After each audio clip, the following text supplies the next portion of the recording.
Miracle Morning, info ou intox. Découvrez pourquoi changer vos habitudes peut transformer positivement votre vie et améliorer vos performances sportives d'athlètes et de triathlètes. C'est ce que nous allons voir aujourd'hui dans ce podcast. Donc Miracle Morning, info ou intox. Et si la réussite dépendait principalement de nous-mêmes, de notre façon de voir les choses et d'avancer positivement dans la vie. C'est ce que nous promet le livre best-seller Miracle Morning, Tout se joue avant 8 heures de Hal Herold. Peut-être un livre que vous connaissez, que vous avez peut-être même déjà lu. Dans son ouvrage, l'auteur décrit une nouvelle méthode d'approche pour bien commencer sa journée et pour voir la vie d'un autre angle en vue de trouver le succès, l'épanouissement personnel, professionnel et sportif que nous méritons tous. Mais qu'en est-il réellement ? Le fait d'adopter quelques rituels matinaux pourrait-il vraiment améliorer votre productivité et votre bien-être ? Est-ce qu'il pourrait vous permettre d'atteindre de nouveaux paliers en triathlon ? Peut-être. Alors, Miracle Morning, info ou intox. Nous allons donc voir l'origine du Miracle Morning dans ce podcast. Nous verrons ensuite les obstacles et les freins qui amènent la plupart des gens à se résigner à une vie médiocre. Nous allons parler donc d'une nouvelle approche du réveil plus positive et enfin les fameux life savers qui vont favoriser votre épanouissement, la clé de voûte vraiment de ce Miracle Morning. Donc les origines du Miracle Morning. Petits, nous avons tous rêvé d'une vie, d'un avenir meilleur qui reste ancré au plus profond de nos souvenirs. Et pourtant, en grandissant, la plupart d'entre nous ne sont jamais parvenus à l'atteindre. On se pose alors la question, comment les quelques personnes ayant atteint leur rêve ont-elles fait pour y arriver ? Pour Hal Herold, le secret viendrait des rituels matinaux que nous devons adopter. C'est d'ailleurs l'objet principal de son livre Miracle Morning. Le livre tire ses origines de l'histoire de son auteur. En effet, en 2008, l'auteur vivait dans de la dépression et devait faire face à de nombreux problèmes physiques. Il s'estimait en manque d'épanouissement personnel et comme solution, il décida de se consacrer des dizaines de minutes par jour à l'amélioration de son état. Il choisit le matin, le meilleur moment de la journée, où notre corps se sent le moins fatigué et où notre cerveau est plus apte à apprendre de nouvelles choses. Son apprentissage consistait à avancer l'heure de son réveil et à la pratique de 6 activités simples que nous décrirons par la suite, mais qui stimulent la pensée positive ainsi que tous nos bons sens. Les jours qui suivaient, il commençait à ressentir les premiers effets de son expérience et au bout de 2 mois, il se sentait de nouveau en pleine forme. Sa méthode devint par la suite une véritable référence et son livre Miracle Morning un énorme best-seller. Donc quels sont les obstacles et les freins qui amènent la plupart des gens à se résigner à une vie médiocre ? Et oui, le changement est un choix qui nous appartient. Mais pourtant, 95% des gens préfèrent se résigner à une vie, on va dire, un peu plus médiocre, on va dire un peu plus, vous savez, le fameux métro, boulot, dodo, et pour des raisons évidentes ou non. La première raison, le syndrome du rétroviseur. Ce syndrome dénonce l'importance que nous donnons à notre passé, un passé lourd et qui nous tire vers le bas, et que nous considérons pourtant comme des vérités absolues. On peut citer par exemple le fait de croire que nous sommes incapables de faire certaines actions. Dans notre sport, par exemple, nous côtoyons beaucoup d'athlètes qui nous rejoignent en préparation, en coaching, parce qu'ils se sentent incapables de pouvoir réaliser un Ironman, ou dans des chronos, etc., etc.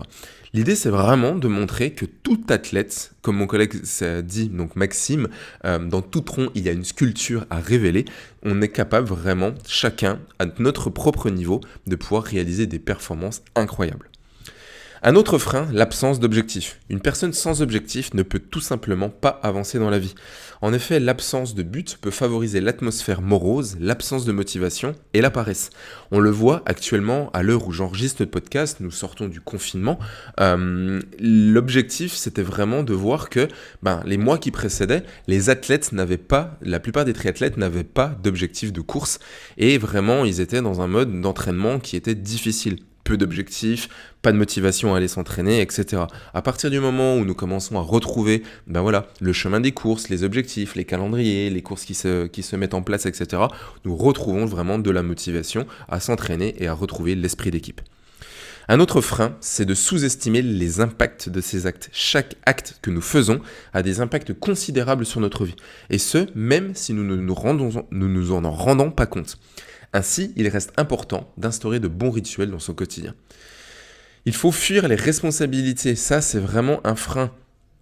En commençant à assumer vos propres responsabilités, vous allez peu à peu changer de vie et rencontrer du succès. Donc assumez vos responsabilités. Un autre obstacle, c'est d'accepter l'influence négative des autres, malheureusement. Le fait de vous entourer de personnes pessimistes va tôt ou tard influencer vos comportements. Elles feront tout pour vous entraîner vers le bas et rester au même niveau qu'eux. Un autre obstacle, c'est la dévalorisation. Dévaloriser votre épanouissement personnel. Selon le livre d'Allerol, le Miracle Morning, l'épanouissement personnel, c'est la clé de votre réussite. Par conséquent, en dévalorisant son importance, vous vous résignez automatiquement à une vie plus médiocre. Enfin, ne pas ressentir l'urgence de changer de vie. Avec le temps, certaines personnes finissent malheureusement par accepter leur sort malgré eux. Elles ne ressentent plus l'urgence de changer de vie et dénient toute forme de progrès. Donc, pour pouvoir avancer dans ce Miracle Morning, il y a vraiment une notion qui est importante, donc c'est une nouvelle approche du réveil, un réveil qui va être beaucoup plus positif. Pour la majorité d'entre nous, le réveil est synonyme d'angoisse, de contrainte, d'affronter une nouvelle journée qui commence déjà. Et la réticence s'installe et on peut même vouloir repousser l'heure du réveil. Vous savez, le fameux snooze du réveil où on appuie sur le bouton et on repousse de 9 minutes, 10 minutes pour retarder vraiment le moment où on va se lever parce qu'on se sent fatigué.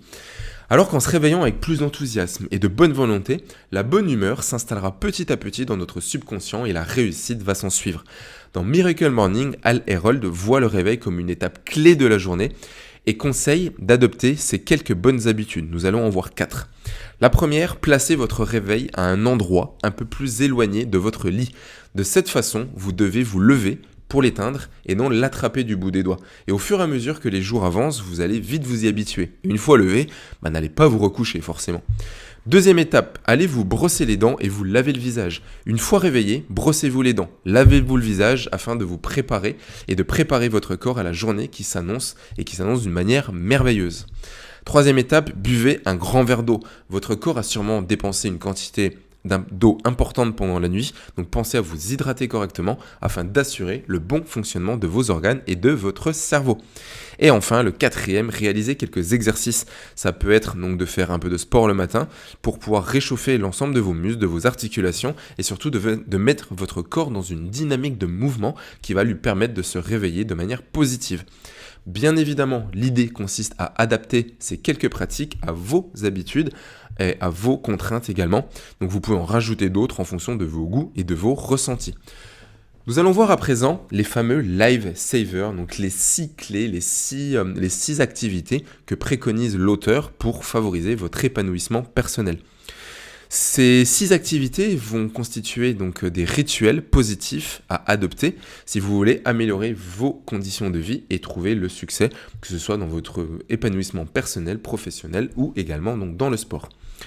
Donc l'auteur les appelle les Life Savers. La première lettre, le S pour silence. Se concentrer, méditer, prier, faire une réflexion sur soi en silence permet de développer sa concentration, la clairvoyance et la sérénité. Les moines bouddhistes et les pratiquants de yoga, par exemple, l'ont vraiment bien compris et mis en application dans leur quotidien. La deuxième lettre, le A, c'est pour affirmation. Cet exercice consiste à évoquer des affirmations positives qui vous concernent. À force de les répéter à haute voix, vous allez finir par y croire et votre cerveau va stimuler de l'énergie positive qui se répandra sur le reste de votre corps et de votre subconscient. Nous rappelons que le cerveau reptilien en particulier, ne fait pas la différence entre l'imaginaire et le réel. Donc à force d'imaginer des choses et de se répéter des choses positives, le cerveau, votre subconscient va petit à petit y croire et faire comme si c'était réel. La troisième lettre, le V de visualisation. Imaginez-vous en train d'accomplir vos rêves, vos ambitions pour qu'ils se transforment ensuite en projets et que vous avanciez dans leur accomplissement. Typiquement, visualisez-vous en train de passer la ligne d'arrivée de votre triathlon, de votre principal objectif. Visualisez-vous la natation, la transition, le vélo, la deuxième transition, la course à pied, etc. jusqu'à votre épanouissement, votre explosion de joie au passage de la ligne d'arrivée et vraiment à quel point vous allez pouvoir être fier de vous. C'est ce que nous voyons dans tous les programmes de préparation mentale et d'hypnose dans lesquels nous accompagnons donc les athlètes qui nous suivent chez Passion Triathlon. La quatrième lettre, c'est pour exercice physique. Faites de l'exercice physique dès le matin, ça vous procurera de l'énergie. Après, vous n'avez pas forcément besoin de faire une grosse activité, 10 à 15 minutes suffisent. Vous pouvez faire quelques sauts, vous pouvez faire quelques mouvements, vous pouvez faire du mouvement également pour vous mettre en action, même aller marcher, ça vous permettra donc de vous réveiller et de mettre en mouvement votre corps. La cinquième lettre pour reading, le R pour lecture. Prenez le temps de lire des livres, des articles qui parlent peut-être de développement personnel, qui proposent des idées, des conseils pratiques pour mieux vous épanouir sur le plan personnel et professionnel. Ne vous mettez pas direct la tête dans le guidon à lire vos mails, à vous mettre à travailler dès le matin. Faites quelque chose pour votre épanouissement. Ça peut être écouter ces podcasts, ça peut être regarder les vidéos donc de la chaîne YouTube Passion Triathlon. La dernière lettre, le S de scribing pour écriture. Clarifiez vos idées en écrivant vos projets, vos avancées également, vos tâches et vos défis à surpasser, que ce soit dans un petit carnet, un journal, vous pouvez également le faire dans un carnet numérique sur votre ordinateur ou encore sur votre smartphone. Aujourd'hui, vous avez énormément d'applications qui permettent de le faire de manière facile et vraiment de manière ludique même au quotidien. Donc pour conclure, les conseils de Miracle Morning vous donnent des ailes pour atteindre le succès. Néanmoins, ces méthodes peuvent ne pas convenir à tout le monde. Il vous est plutôt conseillé donc d'adapter son concept à votre routine quotidienne et ainsi vous avancerez à votre rythme et selon vos ressentis. Donc pourquoi ne pas tenter d'appliquer ces conseils pendant quelques semaines par exemple et observer si vos performances physiques se sont améliorées. Je vous invite à nous laisser en commentaire de ce podcast, de cette vidéo, si c'est quelque chose que vous avez déjà mis en place de votre quotidien, si vous le mettez en place, au bout de combien de temps vous avez commencé à sentir des effets et quels effets vous avez pouvoir ressentir, ça va aider la communauté. Donc vous pouvez retrouver tout ça, mettez-le dans les commentaires. Je vous invite également à vous abonner à la chaîne pour les contenus donc 2 fois par semaine. Un petit pouce également, donc likez cette vidéo, c'est ce qui nous permet de nous référencer sur YouTube. Je vous dis moi à très vite pour un prochain podcast ou une prochaine vidéo. À très bientôt.